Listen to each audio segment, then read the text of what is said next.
Ladies and gentlemen, please be ready. Our honorable chief guest wants to say a few words to us and guide us with his valuable ideas. Big round of applause for Dr. Murali Manohar Joshi.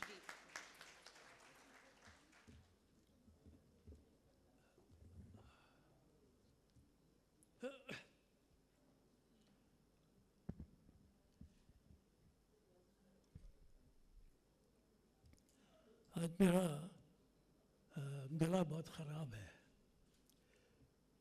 इसलिए हो सकता है आपको मेरी आवाज़ ठीक से सुनाई न दे।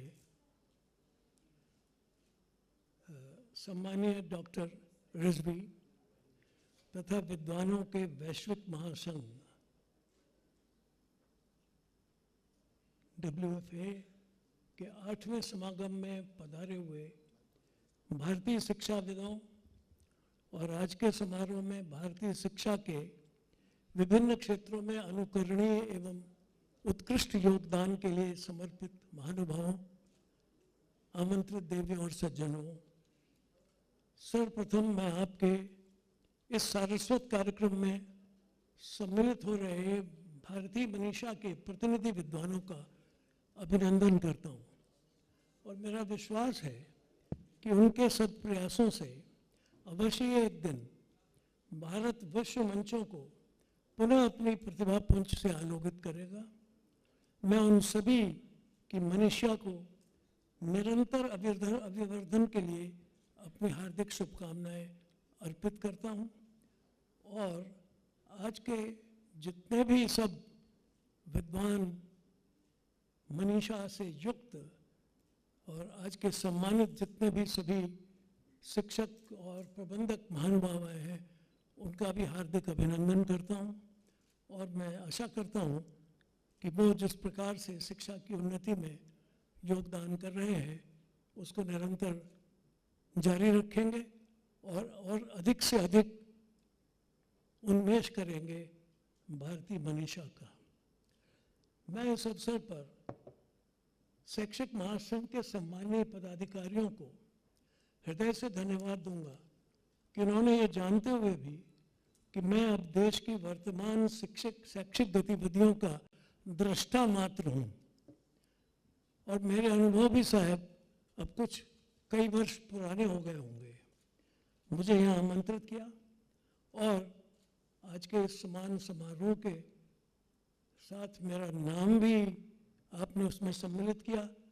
ये मैं समझता हूँ कि आपकी उदारता है, सदाशयता है, क्योंकि मैं कदाचित इस सम्मान के लिए योग्य नहीं था, फिर भी आप लोगों ने शायद कुछ स्नेह के कारण से अथवा कुछ पुराने लोगों का भी, क्योंकि इतने सारे नवीन प्रतिभाशाली व्यक्तियों के साथ किसी एक आध पुराने व्यक्ति को भी शामिल कर लेना चाहिए, शायद इस दृष्टि से आपने मुझे भी सम्मिलित किया होगा। इस महत्वपूर्ण कार्यक्रम में मैं आप सबका अभिनंदन करता हूं, स्वागत करता हूं और इस महासंघ के सभी पदाधिकारियों का हृदय से आभार प्रकट करता हूं। सर्वप्रथम मैं अपने वक्तव्य को भारतीय शिक्षा के मूल मंत्र सा विद्या या विमुक्तये से प्रारंभ करना चाहूँगा। इसका अर्थ स्पष्ट है कि शिक्षित व्यक्ति बौद्धिक दास्ता से मुक्त होना चाहिए। ये एक ऐसा व्यक्ति जिसमें विचार स्वतंत्र है, वो कभी भी बौद्धिक दास्ता स्वीकार नहीं करेगा। इंटेलेक्चुअल जो उसकी प्रतिभा है, जो इंटेलेक्चुअलिज्म है, वो किसी का डोमिनेशन स्वीकार नहीं करेगा। It cannot be dominated, is free।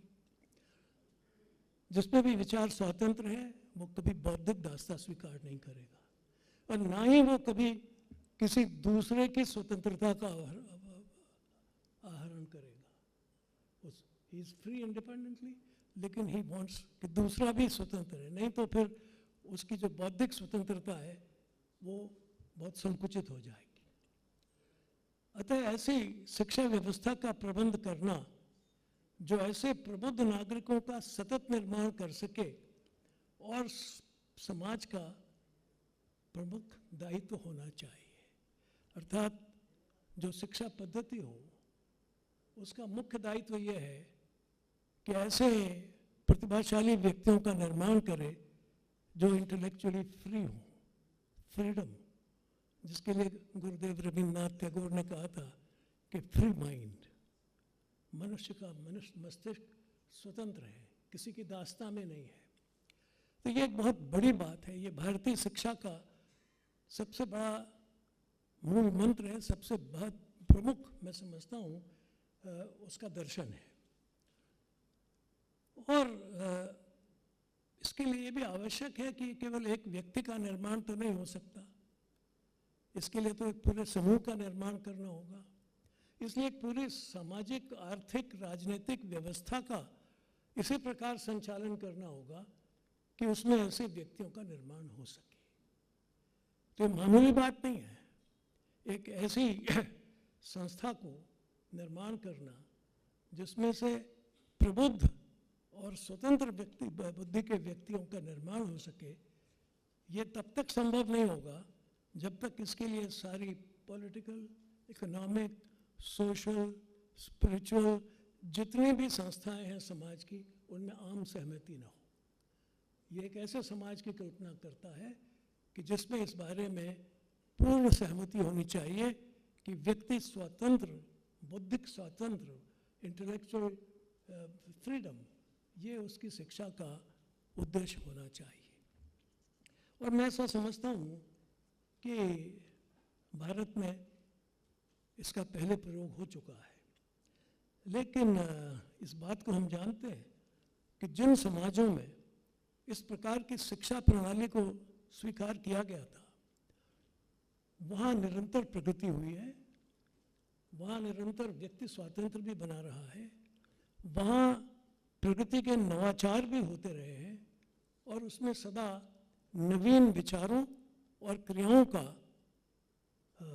प्राचुर्य होता रहा है, उसमें कमी नहीं हुई है इसमें, क्योंकि इसमें हमेशा नए नए विचारों का स्वतंत्र होने के कारण से, उनका विस्तार बहुत अधिक हो सकने के कारण से, उनकी जो कल्पनाएं हैं वो किसी से बाधित नहीं हैं, वो स्वतंत्र हैं, इसलिए वो बहुत बड़े नवाचारों का प्रयोग कर सकती हैं। लेकिन अगर कहीं किसी भी समाज में किसी भी सत्ता ने, राजनीतिक हो या आर्थिक हो या दार्शनिक हो, उसने अगर ये प्रयास किया कि इस प्रगति को रोक दिया जाए, तो उसके परिणाम भी बहुत भयंकर होते हैं। दुनिया की बहुत सी रक्त क्रांतियाँ भी इसी कारण से हुई कि वहाँ एक प्रकार का बौद्धिक अवरोध लोगों की प्रतिभा में डाल दिया गया था। इसलिए एक अंतर्विरोध होता है कि स्थापित सत्ताएं कई बार इस बौद्धिक स्वतंत्रता से घबराती हैं। उनको चिंता होती है कि कुछ ऐसा नया न कर दें जिसके कारण उनके वर्तमान क्रियाकलापों में और उनकी प्रगति में बाधा ना आए, इसलिए वो हमेशा इस बात की चेष्टा करती रहती हैं। इसके मैं कुछ उदाहरण भी दूंगा।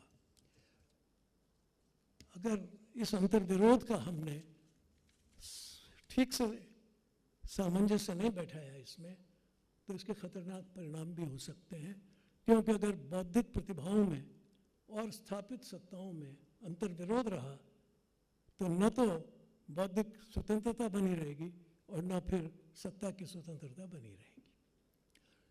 भारत में इस दृष्टि से बहुत पहले से ही प्रयोग किए गए एक दृष्टि यही रखी गई कि वैचारिक स्वतंत्रता,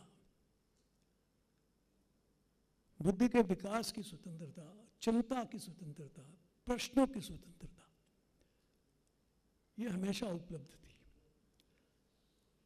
ऋग्वेद हमारा सबसे पुराना ग्रंथ है, उसका नासदीय सूक्त है।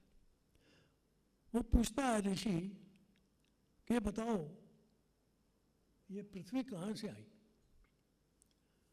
तो जवाब देता है कि पृथ्वी जल से आई। जल कहाँ से आया?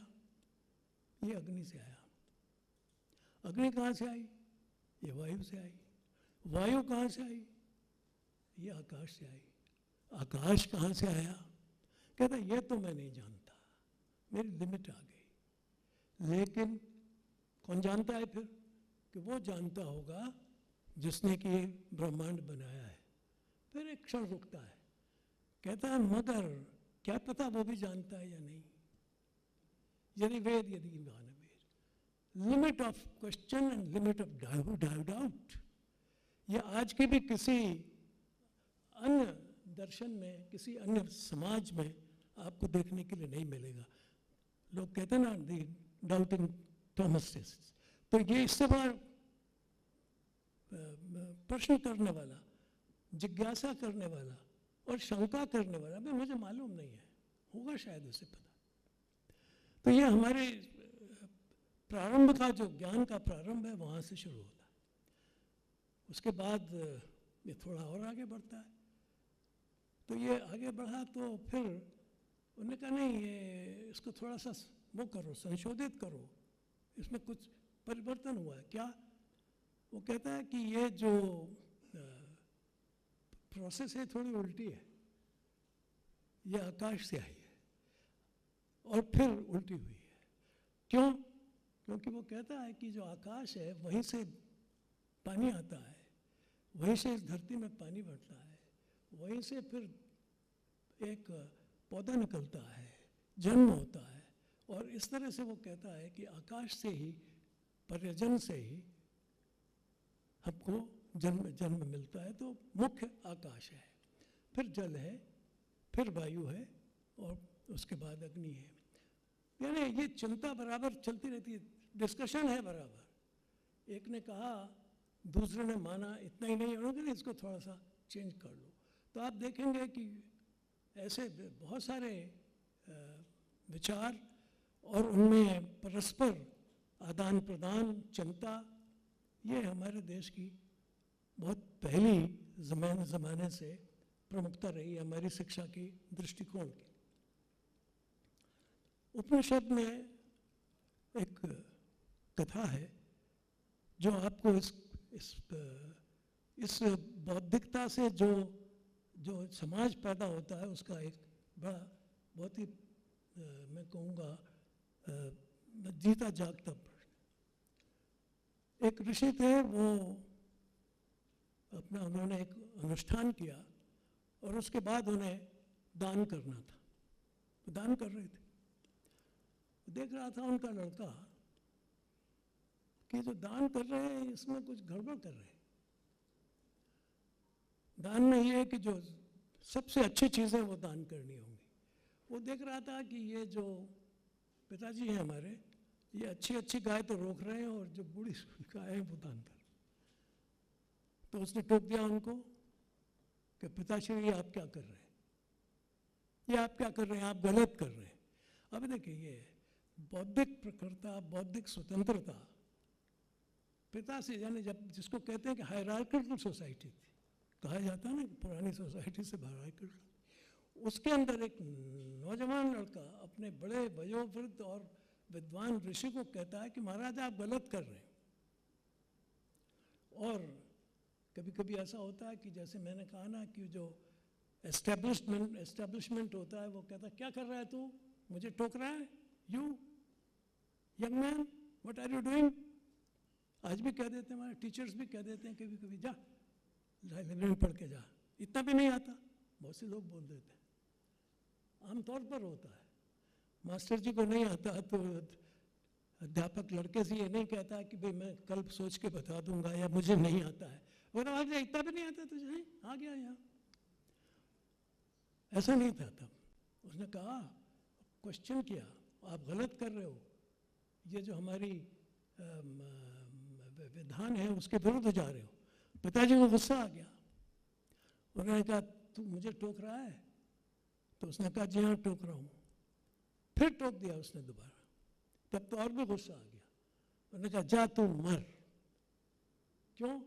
उसने कहा कि मुझे किसको आप दे रहे हैं, मुझे भी दान करना है आपने, मैं आपका सबसे प्रिय व्यक्ति हूँ। उसने कहा गिव टू हेल्थ, तू जा मर जा, मैं तुझे मृत्यु को दान कर रहा हूँ।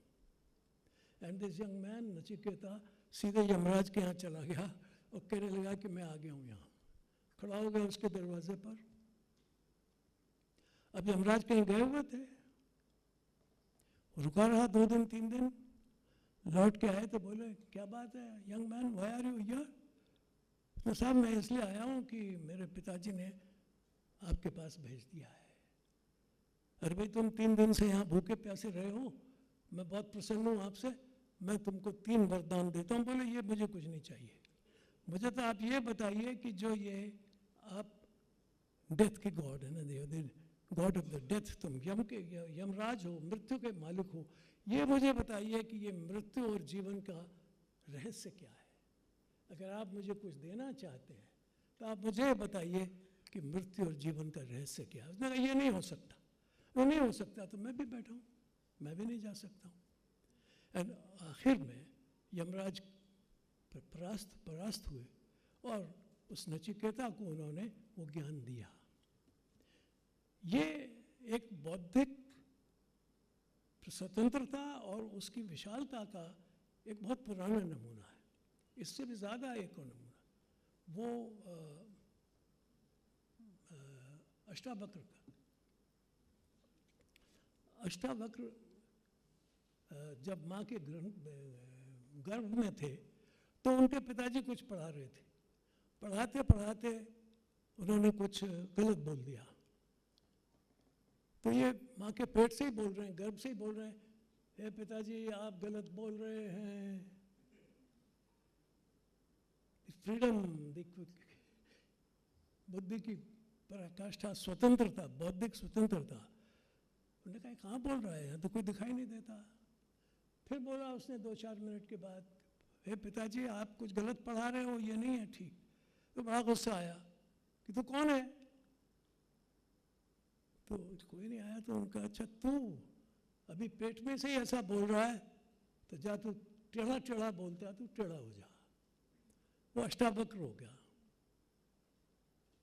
अभी हो गए पैदा। लेकिन ये तो थे बुद्धिमान। इन्होंने जाके सारे जितने भी जनक महाराज की सभा में जितने भी विद्वान थे सबको चैलेंज कर दिया, मैं आपको चैलेंज करता हूँ। और जब वो गया या वहाँ अपनी सभा में, तो लोगों ने कहा कौन आ गया, टेढ़ा बांकड़ा काला विला, जिसके दांत भी ठीक नहीं है, आँख भी ठीक नहीं है, हाथ पाँव भी ठीक नहीं है, ये आ गया यहाँ हमसे परास्त करने के लिए। वो हंसने लगे। अब आप देखिए, वो कहता है कि महाराज जनक जी मैं समझता था कि यहाँ विद्वान होंगे, मगर यहाँ तो सब चमड़े के व्यापारी बैठे हुए हैं, ये तो स्किन से जज कर रहे हैं। ये जो सवाल है, जो आज कहा जाता है कि रेशियल कलर्स, ये तब वो उठा रहा है कि नहीं भाई नहीं, मेरी बौद्धिक प्रखरता, मेरी इंटेलिजेंस, या आप मेरे चमड़े से नहीं जान सकते। तो हम तब से कह रहे हैं कि ये जो बौद्धिक स्वतंत्रता है, बौद्धिक प्रखरता है, इसको जानने का और इसको बनाए रखने का, ये हमारी शिक्षा का मूल मंत्र था। और ऐसी बहुत सी पुरानी हमारे शास्त्रों की घटनाएं हैं जो हमारी इस मौलिक स्वतंत्रता का रक्षण करती रही हैं। ये बहुत आगे भी बढ़ी है बात। हमारे यहाँ अनेक प्रकार के शास्त्रार्थों की परंपरा थी, शास्त्रार्थ से बात होती थी। यहाँ तक कि यूनिवर्सिटी का प्रवेश भी शास्त्रार्थ से होता, आज की तरह से नहीं कि आपने 10,000 लोगों को 1 लाख लोगों का एक कर लिया, फिर पर्चे गायब होने लगे, फिर उसमें पता नहीं क्या क्या होने लगा। वो सब मैं रोज़ पढ़ता हूँ। मेरे ज़माने में ऐसा नहीं होता था, लेकिन आजकल बहुत ज़ोर से हो रहा है, मगर तब भी नहीं होता था। परीक्षा नालंदा में, तक्षशिला में इस बात पर होती थी कि आप जहाँ प्रवेश लेना चाहते हैं उस कक्षा के द्वारपाल से आपको खटखट करनी पड़ेगी कि भाई मैं यहाँ एंट्री होना चाहता हूँ। तो आपकी परीक्षा लेता था कि आप क्वालिफाइड हैं कि नहीं यहाँ आने के लिए, इस क्लास में बैठने के लिए। अगर क्वालिफाइड है तो बैठ जाइएगा, और नहीं क्वालिफाइड है तो नीचे चले जाइएगा, और अगर ओवर क्वालिफाइड है तो आप उस क्लास के मॉनिटर हो जाएंगे, जो आपका अभी तक मॉनिटर था वो आपका जूनियर हो जाएगा। दैट मच ऑफ कि आपकी टैलेंट कितनी है, आपकी प्रतिभा कितनी है, ये सब चीज़ों को जज करती थी, न कि ये कि आप कहाँ पैदा हुए हैं, कैसे पैदा हुए हैं, कहाँ से आ रहे हैं। ये परीक्षा प्रणाली touching the intelligence, capacity to defeat. आप जब आप बताइए मुझे मेरे से बेहतर हैं कि नहीं, इफ़ यू आर ओके, अगर आप हैं तो कक्षा में प्रवेश नहीं। तो आपको हमेशा अपनी बौद्धिक प्रखरता ये करनी पड़ेगी, और चैलेंज करने की आपको हमेशा सुविधा रहेगी। ये बड़ी बात होती है। और जिस समाज में ये प्रतिभा, ये व्यवस्था होती है कि कोई भी व्यक्ति अपनी प्रतिभा को लेकर आपके सामने खड़ा हो जाए और आपको चैलेंज कर दे, तो आपको बुरा नहीं मानना चाहिए, आपको खुश होना चाहिए कि हमारा हमसे बेहतर साबित हो रहा है। अगर समाज ऐसा है तो समाज प्रगति करेगा, वो स्वतंत्रता रहेगा, उसमें सबकी स्वतंत्रता सुरक्षित रहेगी, इसमें डेमोक्रेसी सुरक्षित रहेगी, इसमें इक्वालिटी सुरक्षित रहेगी, क्योंकि आप किसी और आधार पर नहीं, केवल मेरिट पर काम कर रहे हैं। तो जिसको कहा जाता है कि मेरिट बेस्ड सोसाइटी, वो मेरिट बेस्ड सोसाइटी का मूल कारण यही है कि आपको अपने बौद्धिक स्वतंत्रता की गारंटी होनी चाहिए, तभी तो व्यक्ति मेरिट। कोई सिफारिश नहीं, किसी प्रकार का कोई दबाव नहीं, मैं हूं, मैं आपके सामने हूं, आप हैं मेरे सामने, आ जाइए। तो ये जो शिक्षा की मौलिकता थी, इसी की वजह से भारत महान था। भारत विश्वगुरु इसलिए नहीं था कि भारत में बहुत सोना था, लेकिन हम इसलिए महान थे क्योंकि हम चैलेंज कर रहे थे। हम ये कह सकते थे, आओ बताओ तुम्हारे पास क्या है, क्या हमसे बेहतर विचार दे सकते हो, क्या हमसे विचार व्यवस्था दे सकते हो। अगर दे सकते हो तो आप गुरु हैं, नहीं दे सकते हो तो हम गुरु हैं। खुला खेल फर्रुखाबादी, ये हमने एक व्यवस्था शिक्षा के लिए की थी, और उसी का नतीजा ये था कि हमने ऐसे विचार दिए दुनिया को जो आज भी लोग आश्चर्यचकित होते हैं। उदाहरण के लिए हमारे यहाँ एक परिपाटी थी, अनेकांतवाद। अनेकांतवाद ये मुख्य तौर पर जैन दर्शन से निकलता है। वो कहता है कि भाई एक वाक्य के या एक शब्द के अनेक अर्थ हो सकते हैं, अनेक दृष्टिकोण हो सकते हैं। अब उसमें से कौन सा सच है, इस पर विचार हो जाना चाहिए। अब इसको आप कैसे पाएंगे? तो मैं कभी कभी एक उदाहरण देता हूं कि मान लो आप किसी दुकान में गए और वहाँ से आपने एक बहुत अच्छा हीरा खरीद लिया या कोई भी नग खरीद लिया, और आपने इसको देखा। आपका एक साथी वो वैज्ञानिक है, वो कहता है यार ये जो तुम्हारा क्रिस्टल है, इसमें से जो स्कैटरिंग हो रहा है, विकिरण हो रहा है, वो तो देखने काबिल चीज़ है। अच्छा, फिर तीसरा एक है, वो कहता है कि हाँ भाई तुमने बात ठीक की, मैं ज़रा इसका एक एक्सरे वो कर लूँ, एनालिसिस कर लूँ। वो कहता है नहीं, इसमें तो इलेक्ट्रॉन्स का ऐसा बड़ा डिफरेंस है, इतना बड़ा डिफ्रैक्शन है, इसकी एनर्जीज़ का इतना बड़ा व्यापक मैप आ रहा है, मैपिंग ऑफ एनर्जी हो रहा है, इसका मॉलिक्यूलर स्ट्रक्चर बहुत विचित्र है, इसका बता रहे। और आपने जो ये लिया था, आपने ये सोच के लिया था कि इसे मैं घर जाके दूंगा और पत्नी को प्रेजेंट कर दूंगा, ये बहुत अच्छा है। अब पत्नी कहती है कि ये बहुत अच्छा है, मेरे लिए बहुत सुंदर है। अब विच इज ट्रुथ? क्या वो जो पत्नी कह रही है कि ये बहुत अच्छा है वो ट्रुथ है, या वो जो वैज्ञानिक कह रहा है कि इसमें बहुत बड़ी स्कैटरिंग हो रही है, इसके अंदर इलेक्ट्रॉन्स का डिफ्रैक्शन ऐसा हो रहा है, इसमें ऐसा, विच इज ट्रुथ? तो वो कहता है कि नहीं, ये एक ही नग से, एक ही क्रिस्टल से इतने डायमेंशंस निकलती हैं, तो हर एक सच है, इसको आप किसी को भी डिनाई नहीं कर सकते। फिर वो कहता है कि ये तो बताओ, ये तो सब मटेरियल बताया तुमने, लेकिन असली बात ये बताओ कि जो इमोशनल है उसका क्या कहोगे। जो पति ने अपनी पत्नी को प्रेजेंट किया, उसके पीछे जो इमोशन है वो भी सच है या नहीं। प्रेजेंट डे साइंस इस इमोशनल एस्पेक्ट को नेग्लेक्ट करता है। That is beyond the purview of science. वो कहता नहीं ये कुछ नहीं भाई, वो तो ठीक है, उसका इकोनॉमिस्ट कहता है उसका मूल्य ठीक है, अगर उसका दाम, और अगर दाम बढ़ रहा है आजकल तो खटाखट सोने के दाम बढ़ते जा रहे हैं, तो वो इसमें खुश है कि हाँ यार बहुत अच्छा है, इसका दाम बढ़ गया, इसकी वैल्यू कल ज़्यादा हो जाएगी, इसका प्राइस कल ज़्यादा मिलेगा। उसका दृष्टिकोण उस सोने के मूल्य की प्राइस के प्रति है। इसका दृष्टिकोण उस नग को अपनी पत्नी को भेंट करने के लिए है। पत्नी के मन में उसको देख करके पति के प्रति जो प्रेम है उसका उद्रेक होता है।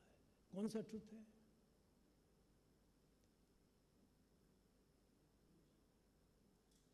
तो कहता है कि ये सभी ट्रुथ है, ये सत्य को के अनेक पहलू हैं, और इस पर बहुत बहस होती है। लेकिन सबसे मज़ेदार बात यह है कि जब क्वांटम मैकेनिक्स के उद्गाता ने, श्रोडिंगर ने, उससे ये पूछा गया कि भाई तू क्या कर रहा है। जब क्वांटम मैकेनिक्स के सिद्धांत का उसने आविष्कार किया तो उसने, मैं कुछ नहीं कर रहा हूँ, मैं तो वही कर रहा हूँ जो वो ब्राह्मण कहता है। क्या कहता है? कि दैट दाउ आर्ट, जो मैं हूँ वो तू ही है, वही तू है। मैं तो अपनी थ्योरी में यही देख रहा हूँ, क्योंकि उस थ्योरी में ऐसी अनेक चीज़ें निकलती हैं कि इधर हज़ारों को उसके उसमें से निकलते हैं सत्य। तो कहता मैं ये भी कर रहा हूँ, पर अंततः कहता है कि मैं तो वही देख रहा हूँ भाई। वो कहता है कि चाहे इधर से देखो चाहे उधर से देखो, बात वही आके पड़ती है। So I am doing the same thing. मैं असली सत्य के बारे में इतना ही कह सकता हूँ कि भाई जो तू है वही मैं हूँ, जो मैं देख रहा हूँ वही तू भी देख सकता है। बट ही, उसको कहा जाता है कि उसने सारी दुनिया में परिवर्तन कर दिया। आजकल तो क्वांटम कंप्यूटेशंस जो हैं हमारी सारी दुनिया को बदल रहे हैं, उसका सारा परिवर्तन कर रहे हैं। पर वो कहता था उस समय कि मैं तो केवल यही बता रहा हूँ कि इतने इसमें से इसके इतने पहलू हैं कि कौन सा पहलू इसमें सत्य मैं नहीं कह सकता। रामकृष्ण परमहंस का एक शिष्य था, वो सपना देख रहा था। सपने में उसको दिखाई दिया कि उसके लड़की की शादी हो रही है, बहुत आयोजन हो रहे हैं। थोड़ी देर में एक ने उसको उठाया, अरे उठ, क्या हुआ? तेरे लड़के की मौत हो गई। अरे क्या बात कर रहे हो? अभी तो मैं उसकी बारात देख रहा था ना। तू देख रहा होगा। लेकिन तो रामकृष्ण के पास वो गए, कहने लगे महाराज ये क्या है? ना भैया ये भी सही है, इस दुनिया में वो मर गया है, उस दुनिया में वो स्वप्न की दुनिया में वो जिंदा है। तो ये जो स्वप्न की दुनिया है, क्या वो भी वैसे ही सच हो सकती है जैसे कि सामने की? यही क्वांटम मैकेनिक्स कहता है कि ये भी सच है वो भी सच है। यही आपका अनेकांतवाद कहता है। ट्रुथ, सच क्या है? हमारी शिक्षा इस बात के लिए आग्रह नहीं करती है कि जो मैं कह रहा हूँ वही सच है। वो कहता है कि तू भी सच है, ये भी सच है, वो भी सच है। इस शिक्षा ने इसलिए हमेशा ये कहा कि हम जितने भी विचार हैं उन सब का आदर करते हैं, उन सबों को स्वीकार करते हैं, और उसमें से जो हमारे लिए उपयोगी है, हमारी दृष्टि से जो हमारा विकास कर सकता है वो हम स्वीकार करते हैं। जिससे तेरा विकास हो सकता है तो उसे स्वीकार कर, लेकिन हम इसके लिए संघर्ष नहीं करते हैं। इसलिए आप देखेंगे कि भारतीय विचार जहाँ कहीं भी दुनिया में गया वो बिना हिंसा के गया। ये हमारे इस देश के विचार की सबसे बड़ी विशेषता है, क्योंकि हमने हिंसा से विचार नहीं दिया। हमने किसी के ऊपर बौद्धिक आक्रमण नहीं किया, हमने बौद्धिक शास्त्रार्थ किया, समझाया कि हमारा कहना ये है, अगर आपको स्वीकार है तो स्वीकार, नहीं है तो आप। तो इसलिए हम दूर तक जा सके, दुनिया का कोई कोना नहीं है जहाँ भारत नहीं जा सकता। तो ये हमारी भारत की प्राचीन शिक्षा का महत्व है, कोई कोना नहीं। हम आप देखेंगे कि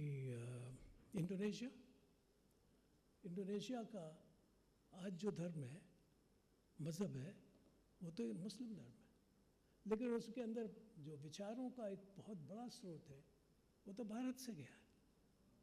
उन्होंने सांस्कृतिक रूप से बहुत सी चीज़ें अपनाई की हैं जो भारत, वो कहते हैं स्वतंत्र कि भाई ये तो ठीक है, ये हमारा मज़हब है, ये हमारा एक दृष्टिकोण है विश्व को देखने का, लेकिन ये एक हमारा सांस्कृतिक दृष्टिकोण है, वो भी हम स्वीकार करते हैं। ये जो सिंक्रोनाइजेशन है, जिसको सिंक्रेटिज्म कहते हैं, ये केवल भारत के विचार से ही संभव। हमने किसी को बिलात कन्वर्ट नहीं किया इस भारत के विचार ने, हमने उसको ऑफर किया, ये हमारा विचार है, डू यू एक्सेप्ट? उसने कहा जी welcome, you don't accept, okay you go ahead. तो ये हमारी शिक्षा की इस मूल बात से कि हमने बौद्धिक स्वतंत्रता को हमेशा बचा के रखा और किसी पर आक्रमण नहीं किया, क्योंकि ये बौद्धिक स्वतंत्रता किसी दूसरे की स्वतंत्रता का अपहरण नहीं करती है। अब इसके आगे हम आज की शिक्षा पर विचार करें।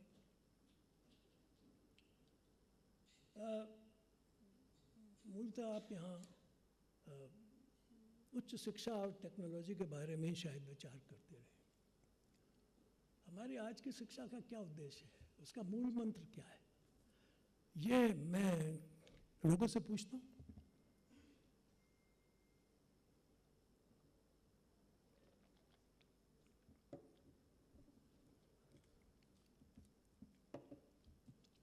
उसका जवाब तो यही आता है, आजकल के हम मिलेनियम डेवलपमेंट गोल्स की तरफ जा रहे हैं, एसडीजी गोल्स को उस तरफ बढ़ रहे हैं। अच्छा, तो अगर आप ये मिलेनियम डेवलपमेंट गोल्स की जा रहे हैं तो ये गोल्स क्या हैं? इस पर भी कोई साफ बात नहीं होती है। ये गोल्स आए कहाँ से, इनका विकास कैसे हुआ? तो अगर आप उसको देखेंगे तो ये गोल्स एक ऐसी प्रणाली से आए हैं जो अगर आप इजाज़त दें तो जो शोषण पर आधारित है, जो प्रतिस्पर्धा पर आधारित है, जो आपको डोमिनेट करती है। आप अगर इस जो अंतर्राष्ट्रीय स्थिति जिसको डेवलपमेंट गोल्स कहा जाता है, क्या आप उसके सामने दूसरे डेवलपमेंट गोल्स रख सकते हैं?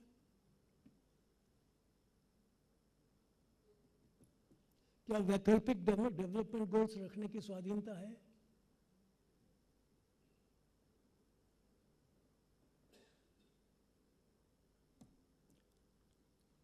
क्या अब हमारे भारत के शिक्षाविदों ने कोई डेवलपमेंट का वैकल्पिक गोल रखने का विचार किया है?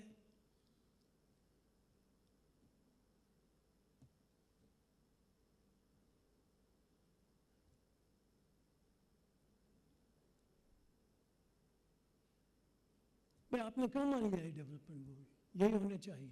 पहले मिलेनियम थे, फिर ये हुए, फिर अब स्पेशल डेवलपमेंट गोल हो गए, फिर विशेष डेवलपमेंट। ये हम किधर जा रहे हैं, क्या कर रहे हैं? हमारी इस शिक्षा का मूल मंत्र क्या है? तो मूल मंत्र केवल अगर कहा जाए तो इकोनॉमिक डेवलपमेंट, आर्थिक विकास। इस आर्थिक विकास का मतलब क्या है, उसका पैमाना क्या है? तो उसका पैमाना कहा जाता है ग्रोथ, उसका पैमाना है डीजीपी, जीडीपी। अगर आपकी जीडीपी बढ़ रही है तो आप विकसित होते जाए। हर रोज़ मैं अखबार में पढ़ता हूँ कि हमारी जीडीपी इतनी बढ़ गई, इतनी बढ़ गई, इतनी बढ़ गई, और हम खुश हो जाते हैं, हमारी जीडीपी बढ़ रही। मैं है क्या भला ये जीडीपी? ये हमारे देश में किसी ने विचार किया है कि भाई जीडीपी का मतलब क्या है? ये जीडीपी तो कांस्टेंट है, ये तो कुजिन्स ने निकाला था, जो अमेरिकन इकोनॉमिस्ट था। उसके सामने समस्या ये थी कि अमेरिका की समूची संपत्ति का हिसाब कैसे रखा जाए, उसका आकलन कैसे किया जाए। और उसने एक सिद्धांत बनाया कि ऐसे ऐसे नेशनल वेल्थ का आकलन किया जाना चाहिए। उसको बहुत से देशों ने मान लिया, फिर अंतर्राष्ट्रीय स्तर पर मान लिया। पर हमने विचार किया कि नहीं, हमारे देश में इस पर विचार हुआ कि नहीं, हमें इसको मान लेना चाहिए। Why should we accept it? क्या ये रैशनल है?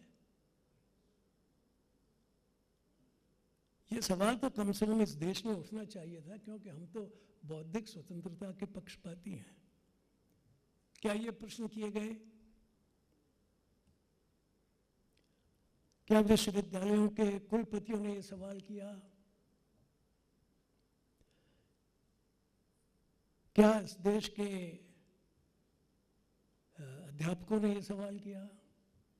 या हमारे यहाँ जो आज अनुसंधान होते हैं, रिसर्च होती है, उसमें ये सवाल उठे?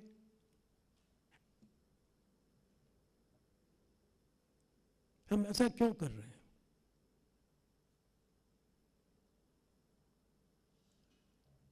अब अगर ग्रोथ को भी हम मान लें तो ग्रोथ का मतलब क्या है, जीडीपी का मतलब क्या है?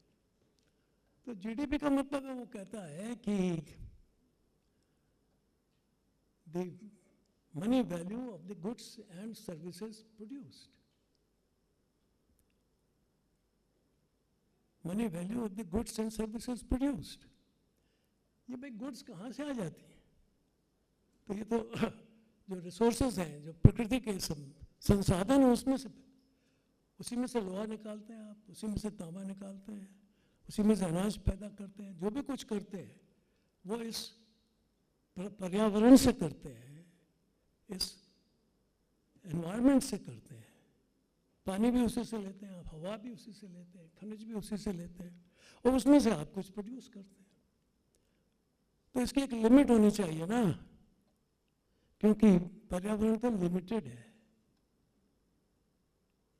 रिसोर्सेज इस पृथ्वी के लिमिटेड हैं। ये सवाल मैं बार बार पूछता हूं, क्या हम किसी लिमिटेड सोर्स से अनलिमिटेड चीजें पैदा कर सकते हैं? Can be? पर हम कर रहे हैं। अभी तक जो वैज्ञानिक आंकड़ा देते हैं, वो कहते हैं कि इस पृथ्वी का लगभग दुगना हम खा गए। We have consumed as much as about 1.8 to 1.9 of this environment. तो आप कितने ग्राम खाएंगे भाई? कुछ दूसरों के लिए भी छोड़ेंगे कि सब खुद ही खा जाएंगे?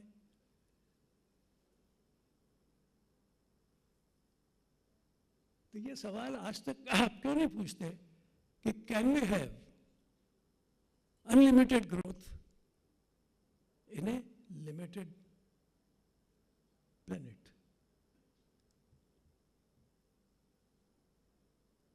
ये सवाल भारत से उठना चाहिए कि भाई ठीक है, ग्रोथ समझ में आ गई, विकास होना चाहिए, पर कैसे, क्यों, किस रास्ते से?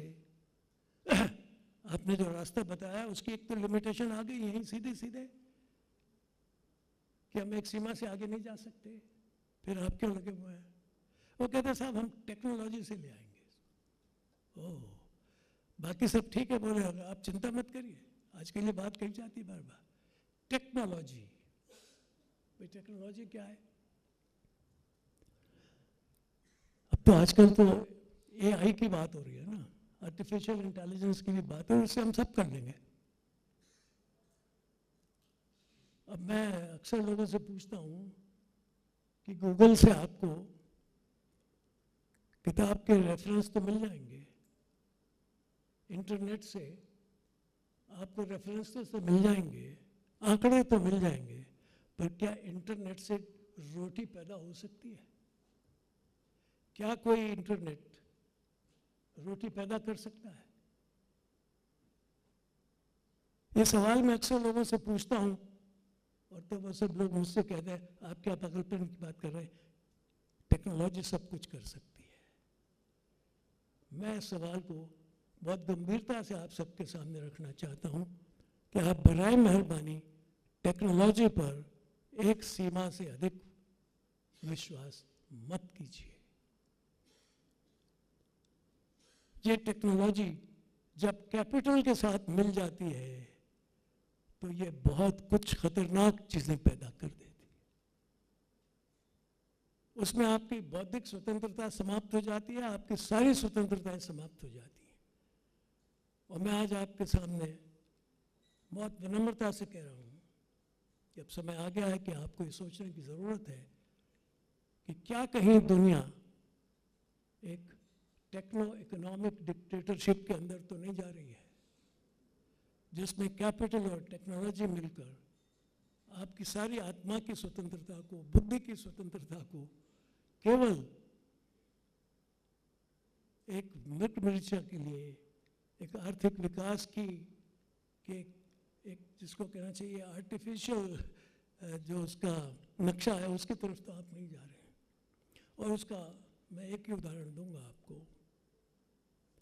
कि पिछले दिनों इस आर्टिफिशियल इंटेलिजेंस यानी टेक्नोलॉजी का जो परिणाम हुआ उसको समझ लीजिए कि जापान में एक व्यक्ति को एक आर्टिफिशियल इंटेलिजेंस की मेड मिल गई।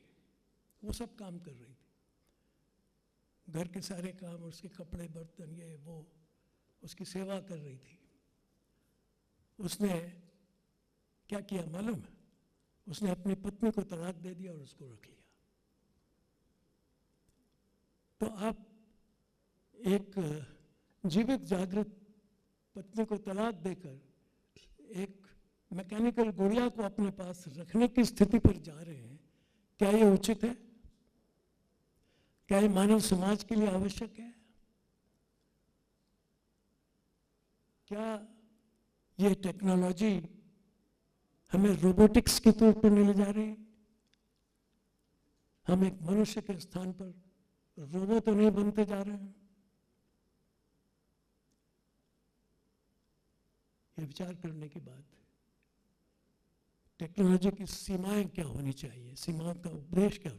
और इसलिए मैं बहुत सालों से कह रहा हूं there should be an ombudsman for technology, जो दुनिया को ये बताए कि भाई यहां से आगे नहीं, दिस इज इट, ये आगे ले जाओगे तो ये खतरनाक है।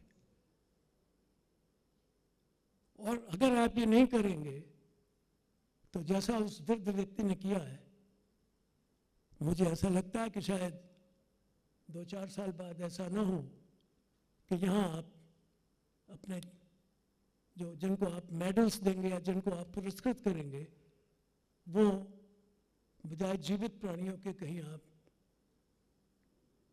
आर्टिफिशियल लोगों को न दे सके, देना शुरू कर दें। और यहाँ कहीं आप बजाय मेरे जैसे जीवित व्यक्ति के अलावा आप किसी और ऐसे निर्जीव मैकेनिकल व्यक्ति से वो पुरस्कार न दिलाना शुरू कर दें। तो क्या हमें एक कृत्रिम व्यवस्था में आर्टिफिशियल दुनिया की तरफ जाना है? क्या ऐसी दुनिया जिसमें कोई मानवीय संवेदना नहीं होंगी? क्या कोई ऐसी दुनिया जिसमें हम और आप एक दूसरे के साथ शेयर न कर सकें, एक दूसरे की भलाई बुराई में, दुख दर्द में शामिल ना हो सकें, या केवल हम अकेले यहाँ बैठ करके अपना टेलीविज़न देखते रहेंगे, अपने रेफ्रिजरेशन में से खाना निकाल कर खाते रहेंगे और बाहर जब निकल करके आए तो अपने आप को केवल अकेला एक निरीह प्राणी के रूप में देखेंगे जिसको कोई पहचानने वाला नहीं होगा। और अगर पहचान है तो उसके लिए आपको अपना मोबाइल साथ में लेके जाना पड़ेगा कि देखो भाई मैं ये हूँ, और तब दूसरा कहेगा कि तू ये है तो मैं ये हूँ।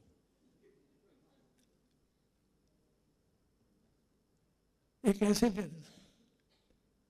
ऐसे विश्व की कल्पना हमने नहीं की थी और मैं समझता हूं कि किसी को भी नहीं करनी चाहिए।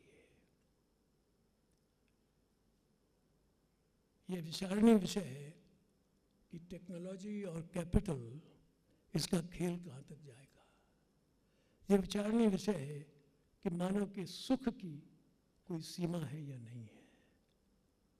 क्या मानव का सुख किसी दूसरे को दुखी करके भी प्राप्त किया जाना चाहिए, ये सवाल है। क्या मुझे अपनी भूख मिटाने के लिए दूसरे का भोजन निश्चय रूप से छीनना ही चाहिए, ये सवाल है। या मुझे अपनी भूख दूसरे के साथ बांटकर भोजन करना चाहिए, ऐसा विश्व होना चाहिए, ये बुनियादी सवाल है। क्या मुझे छीनकर खाना चाहिए या मुझे बांटकर खाना चाहिए? माफ कीजिए, आज जिस दिशा में हम जा रहे हैं, दुनिया जा रही है, हम भी उसी के पीछे एक प्रवाह पतित के तौर पर दौड़ते जा रहे हैं। और हमें एक कृत्रिम मृग मरीचिका के जानते थे, वो आप जानते हैं, सीता जी को मालूम था कि सोने का मृग नहीं होता, लेकिन गने लाना चाहिए। नतीजा क्या हुआ? सारी रामायण हो गई उसी में। तो ये सोने की जो खोज है या सोने के पीछे दौड़ने की जो तृष्णा है, वो कहाँ ले जाती है, ये भारत के इतिहास ने हमको बता दिया है। तो ये एक सीमा तक रहना चाहिए, और हमारी शिक्षा ने, हमारी बुद्धिमत्ता ने हमको ये बताया है कि इसकी सीमा है। हमें सीमा में रहना चाहिए, मर्यादाओं में रहना चाहिए। ये मर्यादित समाज, मर्यादित उपभोग, ये हमारे देश ने सारी दुनिया को दिया है। और मैं समझता हूँ कि आप जितने भी मनीषी यहाँ हैं, वो जहाँ भौतिक प्रगति के लिए इस देश में अपना स्थान रखते हैं, वहाँ इस बात का विचार करते रहेंगे कि ये भौतिक प्रगति, इसकी कुछ सीमाएं हैं या वो असीम हो सकती है। यदि हो सकती है तो उसका रास्ता क्या है, उसका तरीका क्या है, और क्या केवल टेक्नोलॉजी उसे हासिल कर सकती है। ये 20-25 साल पुराने मेरे जो अनुभव हैं, उसके आधार पर मैं कह रहा हूँ, मैं पुराने अनुभवों की बात कर रहा हूँ।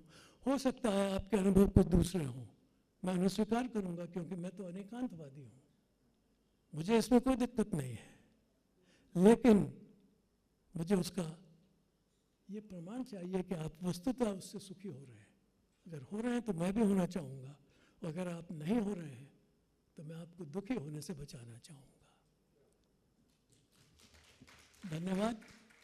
और आज के सभी प्रतिभागियों को मेरा हार्दिक अभिनंदन, और इस संस्था के सभी पदाधिकारियों को मैं बहुत शुभकामनाएं देता हूँ। प्रार्थना करता हूँ कि वो इसी रूप से एकेडमिक समारोहों का आयोजन करते रहे और देश को सही दिशा में ले जाने के लिए प्रयत्न करते रहे। नमस्कार।